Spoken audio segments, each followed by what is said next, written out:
அஞ்சனையின் மைந்தனே ஆஞ்சநேயனே, அவதாரப் புருஷனே, ஆதாரநாயகனே, ஸ்ரீ ஆஞ்சநேயர் கவசத்தை அல்லல்கள் நீங்கிடவே ஸ்ரீராமதூதன் திருவருளால் இயம்புகிறேன், கேட்டருள்வாய்.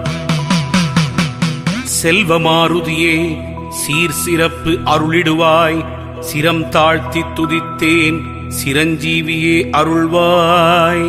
சிந்தூரநாதனை சிக்கனவே பிடித்திட்டேன், சுந்தர வடிவானவனே ரட்சித்திடுவீரே. ஹனுமனே சரணம், ஹனுமனே சரணம், ஆஞ்சநேயன் திருவடி சரணம் சரணம். கதாயுதன் சரணம், கர்மயோகி சரணம், சரணமடைந்திட்டேன் ஆஞ்சநேயா.